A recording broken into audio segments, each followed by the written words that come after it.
blood, guts, gore. An ancient warrior embarks on missions, faces death trials in an alternate realm of the Otherworld. What destiny awaits our ancient warrior friend as he navigates through this bloodbath of a journey? Alright, let's go. We begin with our main man dragging a blood-soaked hammer past a mound of bloody and lifeless monsters who just got hooped. There is a lone ram-looking dude with a nose ring standing under a bright, fiery magic circle in a corridor at the end of a bridge. Our warrior friend is approaching across that bridge after destroying many demons, leaving a wake of bloody, dismembered ground monster meat. The ram-looking dude says to himself, "Fear? Is this fear that I'm feeling? Am I, the ruler of terror, feeling fear towards another being?" Our friend, after tenderizing and beating a bunch of monster burger patties, has finally appeared standing in front of our scary-ass ram boy. But just in case ram boy isn't convinced yet that he should be afraid, one of his minions leaps into the air in order to try to sneak attack our boy. Our boy casually standing there as the minion boy is mid-air begins to swing his oversized hammer and smashes him. With a blue glow surrounding his hammer, our boy swings with a baseball-like swing, completely decapitating the weak-ass minion dude. The ram dude standing with both hands raised in front of his cool-looking armor says, "Human, what do you want? I will grant you everything you desire." Just then we see our boy's hammer flipping through the air. A quick glimpse of our ram dude's face with the look of horror and surprise. The hammer donks ram dude's head and bounces back to our warrior friend's hands as he leaps through the air to deliver a self-alley-oop hammer slam dunk. The hammer glowing in green and yellow energy. Our man floating meters in the air. Our goat dude says, "Why is the hammer suddenly getting bigger? What do you think, guys? Is this goat dude going to be able to get one swing in?" It looks like he brought his annoying yapping mouth to a hammer fight. The hammer strikes goat dude with enough force to make it look like dude's eyes are going pop out of his skull. Ketchup splatters from his now flattened head. Our boy's hammer shown covered in blood, and it goes on to explain that the 5 calamities, an unavoidable tragedy from the ancient times, repeats itself. The time to end the first disaster has come. Our boy, with his hammer rested on his shoulder, now enters the final boss stage of Demon King Hisernius Max. Yes, that is the Demon King's name. In the distance, a silhouette of a dude standing next to a portal radiating bright purple, lighting our boy's inner thoughts come to light, as he says, "Even if the whole world turned against me, it doesn't matter. Today the Demon King dies by my hand." Our boy's face is so handsome. Hopefully he finds a nice mommy to play with. But currently our boy has a look of confusion, questioning, "What? Why don't I feel the power of the Demon King?" With a maniacal laugh, Demon King says, "I am the owner of the 8.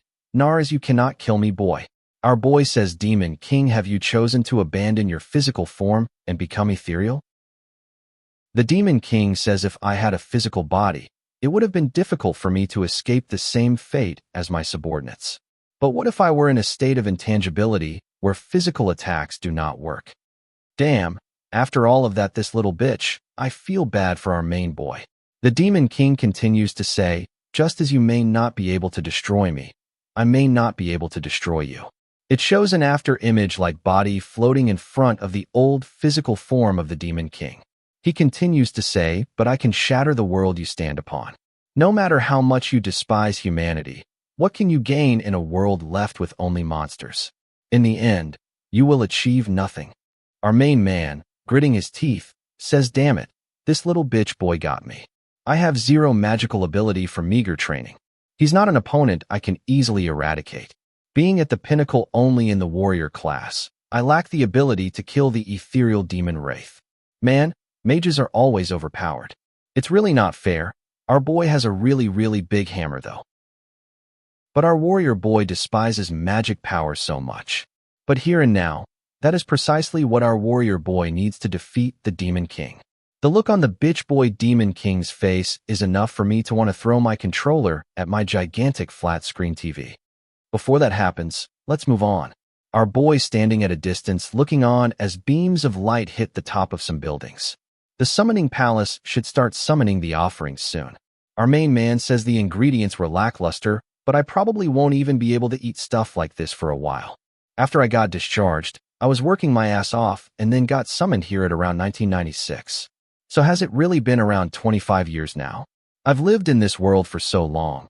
This place feels like my hometown now. They'll probably come after me if I stay in this form. Those sorcerers are so freaking annoying. I guess I have no choice.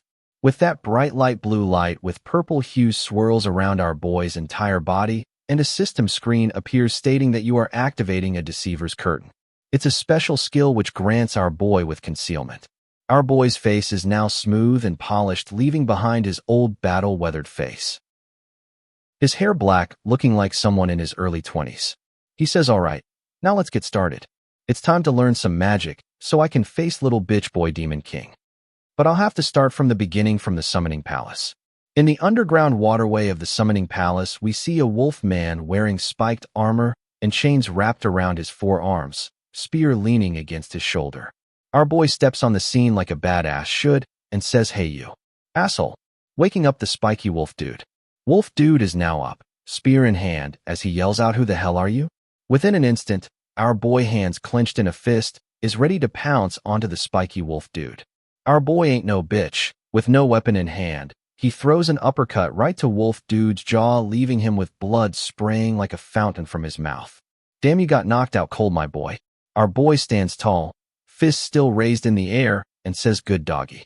Doggy boy is then shown strung up by the neck with a flag that says, "Fuck this shitty ass world," written in what I presume is doggy boy's own blood. Yet again, another demon beast that was supposed to be guarding the underwater way was deleted without being able to make a single attack. Our main guy shown snapping a perfectly good spear. Like, get this garbage out of here. If any of you were still wondering how strong dude is, he bent the steel bars with his bare hands. Passes on through like it's nothing after one punching doggy boy. Damn. It's hard to breathe. The stench of blood is suffocating. As expected of the Summoning Palace. I didn't want to come back here after barely making it out alive. But this is the only way to stealthily obtain a classification of magic without being noticed too much. I have to blend in with the other summoners being called to this world and obtain a quest. Only then can I select magic as my subclass. I will start off as a level 1 though. In the Summoning Palace, the colorful energy continues to flow.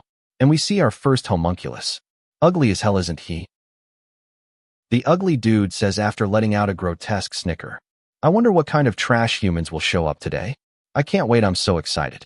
These trash-ass sorcerers, hurry up and hand over the trash humans."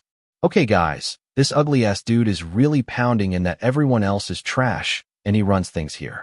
He continues, "I wonder how I should kill the disgusting humans newbies." Until our main boy reveals why he broke doggy boy's spear. Of course, he ties the spear head to a rope to create a harpoon-looking weapon.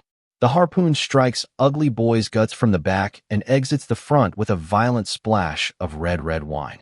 As he's getting pulled back, it occurs to me that it was not his guts that was penetrated with the harpoon, but ugly boy's booty hole. Ouch. But at least someone is getting some action in this story. Our main boy is now a fisherman, spear fisher, mission accomplished. He grabs ugly boy's legs, while ugly boy says, "You crazy human bastard." I guess being penetrated from behind in the booty hole is light work for this dude, cause he's still trying to insult our main boy while dangling from his legs. Our main boy says, "Hand over the quest log." The quest logs? Are you crazy? I'll tear your limbs off. This dude is asking for it. And just like that, our main boy, with his bare hands, rips ugly dude's leg right off. Holy shit, that's gotta tickle.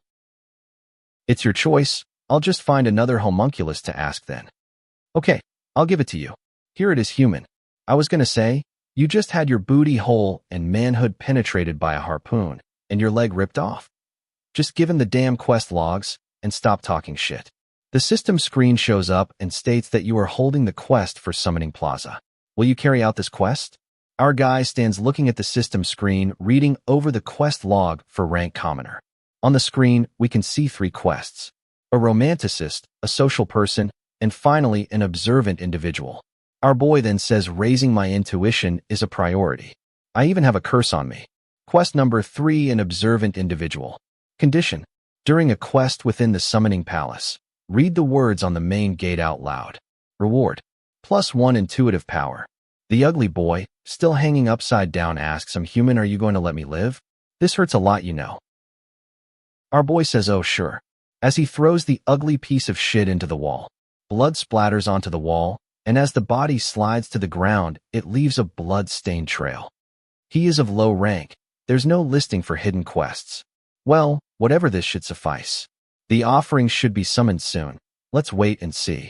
As our boy steps into the corridor, there's a crowd of people talking amongst themselves. Random mumblings like, "Hey, is there Wi-Fi here?" Or another calling out for their mother, completely oblivious as to where they're at or what's going on.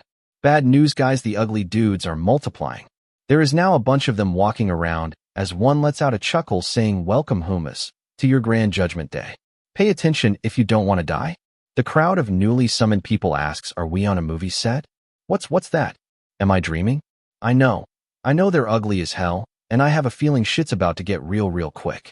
Meanwhile, our boy has arrived and says, "Nice. I've hidden amongst the crowd. The quest needs to be activated." Right on cue, the system window pops up and states the Summoning Plaza quest has been started. Our boy is ready to go and says, "All right. Now everyone should be accepting the quest." One of the homunculus in charge lets out a nasty giggle and says, "How many should I kill?" I'm getting all fired up. A random side character is talking to the ugly fellas and says, "Hey, what the hell are you doing over there, Pipsqueak? Bring your boss over here now." The ugly little shit says, "Human, what did you just say?" In an instant, two of the little guys pounce onto the loudmouth extra to teach him a lesson. The side dude manages to stutter out, "I can't move a muscle." Now a third ugly little shit leaps into the air at the big-mouthed loser as he screams like the little bitch he is. The rest of the crowd are standing there in horror as the ugly dude says, "Now pay attention, humans.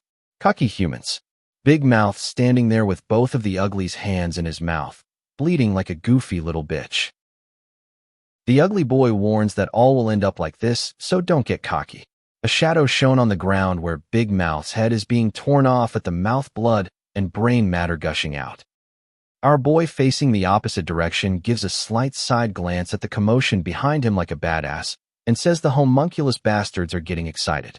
A person in the crowd screams, "He just killed a person." A loud, thunderous sound shakes the room. Onlookers ask, "Huh? What? What's going on? Did you just hear that?" I think the noise came from behind that iron gate. It begins. A system window pops up for everyone present. "Warning, you may die." Our chat of a man says, "Who? Me?" As it's shown that the baby face version and the ultra Chad version stand tall, ready for whatever may come.